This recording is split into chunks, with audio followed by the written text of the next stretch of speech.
እንዴት ናችሁ ቤተሰብ? ዛሬ ላይ ደግሞ there is a spiritual solution for every problem በሚል ያ ማለት ለእያንዳንዱ ችግር መንፈሳዊ መፍትሄ አለ የሚል ቆይታ ነው የሚኖረን ማለት ነው። ይህንን ያው እንግዲህ ፈጥረው አይደለም መጽሐፍ አለ እንደዛው የሚል ማለት ነው። የምፈልጉ ከሆነ አሁንም ጻፉልኝ እልክላችኋለሁ። እንግሊዝኛ የምትችሉ ከሆነ ነው፣ በአማርኛ የለውም። እንግሊዝኛ ላይ ጥሩ ካልሆናችሁ እንግዲህ በደንብ ይሁኝ፣ እኔ አዳምጡኝ፣ ትልቅ ነገር ታገኙበታላችሁ። የመጀመሪያው ችግር ምንድን ነው የሚለውን ብዙ ሰዎች ችግር ያጋጥሟል ህይወቱ ላይ። እንግዲህ መጀመሪያ ግን የሚያወራው መጽሐፉ ላይ ሀሳቡንም ሼር ሳረጋችሁ ምንድን ነው ችግር የሚባለው ነገር አእምሯችን ነው የሚፈጥረው። እያንዳንዱ ህይወት ላይ ያሉ ችግር የምንላቸው ነገሮች እኛው ራሳችን የፈጠርናቸው ናቸው። ሀሳባችን፣ አእምሯችን ማለት ነው። ይህንን ለመረዳት ያው ሰው ሲባል ሰውነት አለው፣ ቦዲ የሚባል ነገር፣ ሰው ሲባል አእምሮ የሚባል ነገር አለው፣ ወይም ሀሳብ የሚባል ነገር አለው።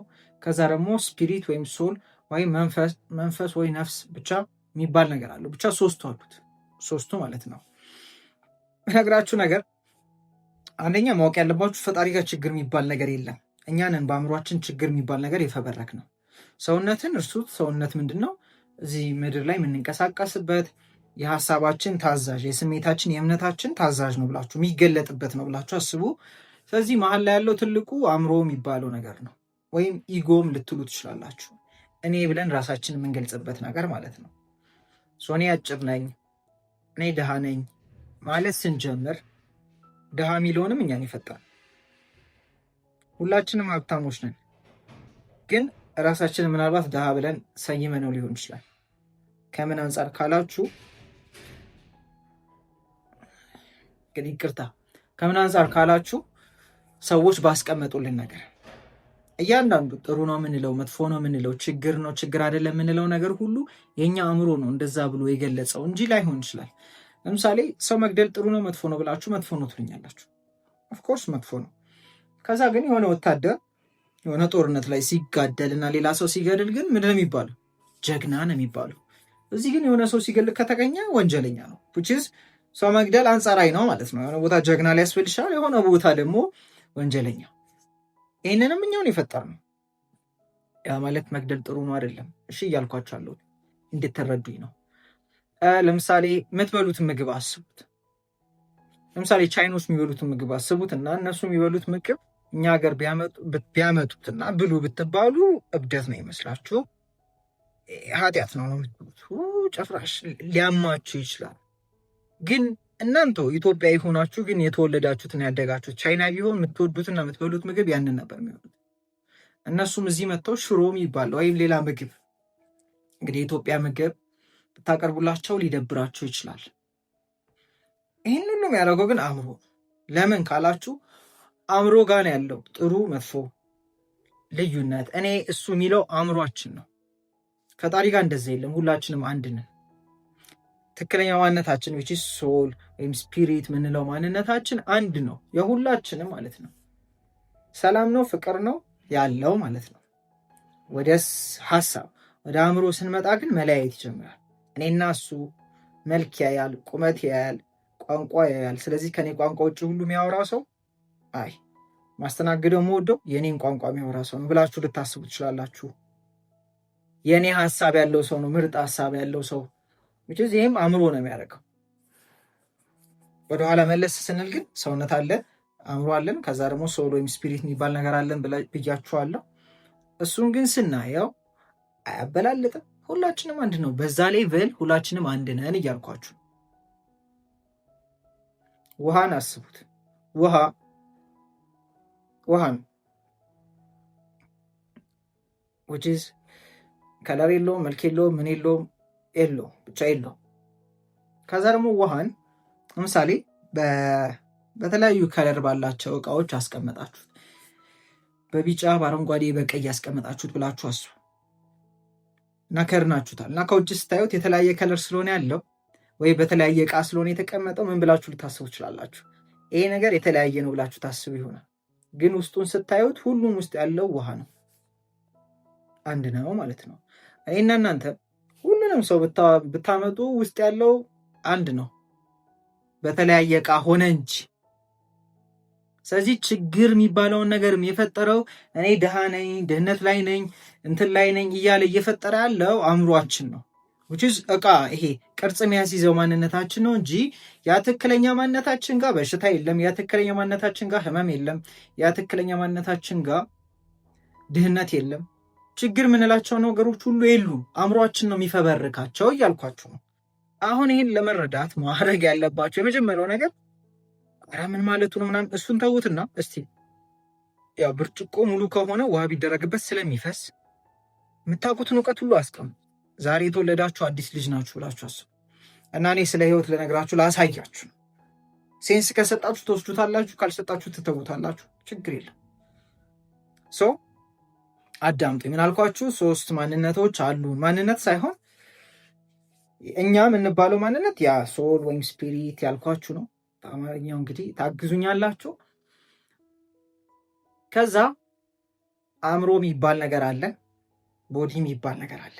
አለን ነው እያልኳችሁ አለሁት። ስፒሪት አለን አይባልም፣ ነን። ተረታችሁኛል? ነን። አእምሮ ግን አለን፣ ሀሳብ አለን፣ ስሜት አለን፣ የእኛ ናቸው እንደ ልብስ። ሰውነትም አለን እንደ ልብስ የእኛን መገልገያችን ናቸው፣ መንቀሳቀሻችን። ምድርን እንደ ትምህርት ቤት ብላችሁ ሰዷት። ስለዚህ ምን እያልኳችሁ ነበር? ልመለስ። እዚህ ትክክለኛ ማንነታችን ጋር የለም ይሄ ሁሉ የምንለው ነገር የለም። ራሳችንን ካለማወቅ ነው አእምሮ እኔ ነኝ እኔ ብሎ ራሳችን እኔ ብሎ ቴክ ኦቨር ያደርግና ራሱን ባለው እውቀት ባለው መልክ በሚኖርበት ሀገር ባለው ኪስ ልክ ይለካል። አእምሮ ማለት ነው።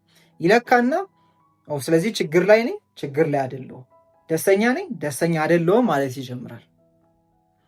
ስለዚህ አሁን ግን ትክክለኛው ማንነታችን ስናውቅ ከዛ ፈጣሪ ደግሞ ሁሉም ነገር ውስጥ እንዳለ ስንረዳ፣ ሁሉም ነገር ውስጥ ስላችሁ ምን መሰላችሁ? አሁን እስካሁን በነበራችሁ እውቀት ምናምን ለመስማት እንዳትሞክሩ። ንጹህ ናችሁ፣ አዳምጡ። ባዶ ናችሁ። ከጠቀማችሁ ትወስዱታላችሁ፣ ካልጠቀማችሁ ብላችሁ ትሄዳላችሁ። ኢዳዝን ማተር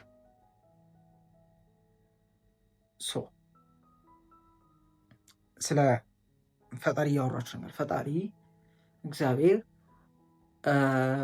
ለምሳሌ የምታዩቸው እንስሳዎች፣ የምታዩቸው እጽዋቶች፣ የምታዩት ኤቭሪቲንግ እንግዲህ ህይወት ያለው ፈጣሪ ስላለ ነው። ፈጣሪ ሁሉም ነገር ውስጥ ስላለ ነው። እኛም እንበላው እንጠጣው፣ አሁን ኤነርጂ አለን፣ የምንንቀሳቀሰው፣ የምናወራው እሱ እኛ ውስጥ ስለሚኖር ነው እንጂ እኛ ሰውነት ስላለን ብቻ አይደለም። ለምን እንሞታለን እኮ ባይዘው ስንሞት ወዲስ ቦዲያችን ሰውነታችን ሲሞት አይናችን የለም ማለት አይናችን አለ ግን አናይም። ለምን? ሲጀመርም የአይናችን መሳሪያ ነው እንጂ በራሱ አይደለም የሚያየው፣ እኛ አይናችንንም ስላልሆንን ማለት ነው።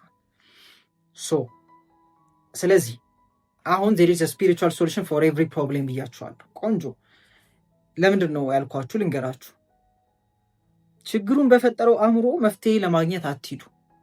ይህንን አልበርት አንስታይን ይመስለኛል የሚለው። ችግሩን በፈጠረው አእምሮ መፍትሄ ማግኘት አይቻልም። ችግሩ የፈጠረው አእምሯችን ነው። ስለዚህ መፍትሄ ማግኘት የምፈልጉ ከሆነ ምንድን ነው የምታደርጉት?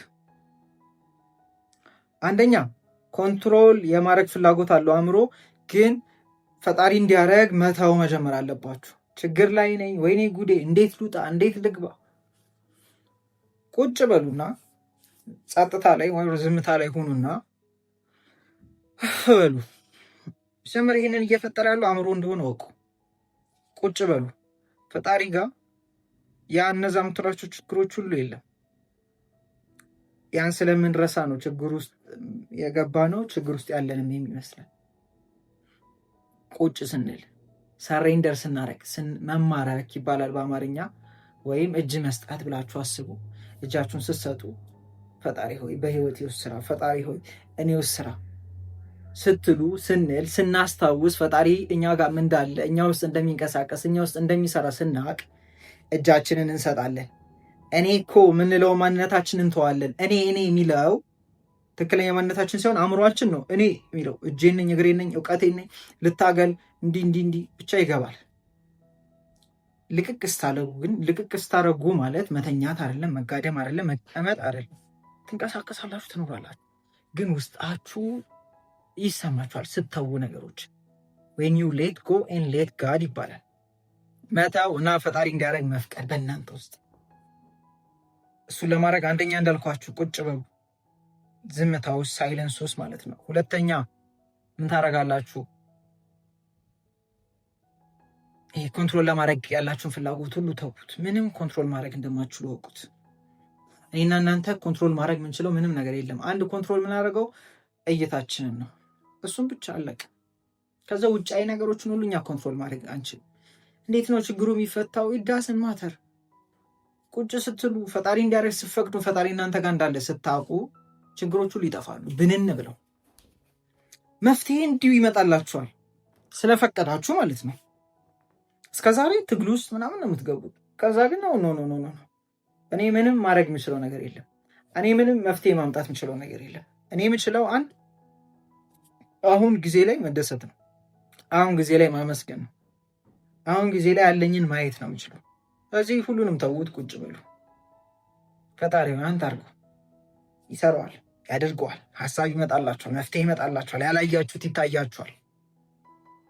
ቁጭ ስላላችሁ አእምሯችሁን ጸጥ አልለውም፣ ግን አእምሯችሁ እንዲጋልብ ስላልፈቀዳችሁለት። የሚጨነቀው የሚደነግጠው አእምሮ ነው። ባይዘው ራሱ ይፈጥራል፣ ራሱ ይጨናነቃል ምናምን። ግን ችግር የሚባል ነገር የለም። ችግር ያለው አእምሮ ላይ ነው። እዚህ አእምሯችሁን፣ ሀሳባችሁን አድሱት፣ ቀይሩት። ቁጭ በሉ፣ ሀሳብ ይመጣላችኋል። እንደው መጽሐፍ ቅዱስ ላይ ምን ይላል? ተጨንቆ ከእናንተ መሀል ተጨንቆ ከቁመቱ ላይ ምን ያክል ነው የጨመረ አለው ይላል። ማንም የጨመረ የለም፣ አይጨምርም። ስለማንችል መጨነቅ አእምሮ ነው፣ እሱ ነው የሚያደርገው። ፈጣሪ የለም አያግዘኝ የሚል ሀሳብ ነው። ፈጣሪን ሩቅ ስናረገው ነው የምንጨነቀው። ፈጣሪን ሩቅ ስናረገው ነው ፍርሃት ውስጥ የሚገባው። ስለዚህ የትኛውም ችግር ላይ ልትሆኑ ትችላላችሁ። እንዳልኳችሁ ችግሩን የፈጠረው አእምሯችሁ እንደሆነ አወቁት። እሱን ስታውቁ አእምሯችሁን ትቀይራላችሁ። ከዛ ደግሞ ከፈጣሪ ጋር ስትሆኑ ችግር የሚባለው ነገር ሁሉ እንደሌለ ስታውቁ፣ አእምሮ እንደሆነ ያን ሁሉ የሚፈበርከው ስታውቁ፣ ቁጭ ስትሉ መፍትሄዎች ይመጣላችኋል። ከፍ ትላላችሁ። በስሜት በሀሳባችሁ፣ ይሄ ውስጣችሁ ባለው መንፈስ ነው የሚባለው፣ ብቻ እንደዛ። ስለዚህ አክቹዋሊ ብታየው ችግር የለም፣ ጭንቅላት ነው በቃ የሆነ ድራማ ፈጥሮ ምናምን። እስቲ ቁጭ በሉና እዩ ሁሉ ነገር። ችግር ምንለውም አእምሯችን የፈጠረው ቁጭ ስትሉና ማድረግ ስታቆሙ ሲፈታ ታዩታላችሁ በራሱ። በትንሹ ይሄ ነው። ኔክስት ደግሞ ቪዲዮ ሰራላችኋለሁ። ከጠቀማችሁ እንግዲህ ኮሜንት ላይ ጻፉልኝ፣ ያገኛችሁትን። ያልገባችሁም ነገር ካለ ጻፉልኝ፣ ኔክስት ቪዲዮ እንድሰራላችሁ ማለት ነው። ከዛ በተጨማሪ ዋን ቱ ዋን ከኔ ጋር መስራት የምፈልጉ ሰዎች ኮቺንግ ከፈለጋችሁ ዲስክሪፕሽን ላይ ባለው አካውንት አውሩኝ። ከዛ በተጨማሪ ደግሞ ሜምበርሺፕ ፕሮግራምም አለ። እሱ ደግሞ በጣም ትንሽ ብር ነው፣ ግን ያው በግል አይደለም፣ በግሩፕ ላይቭ የምንገናኝበት ይሆናል። ጥያቄ መጠየቅ ትችላላችሁ እዛ ላይ። ከዛ በተጨማሪ እንግዲህ ይመቻችሁ አምላችሁ። ቻው።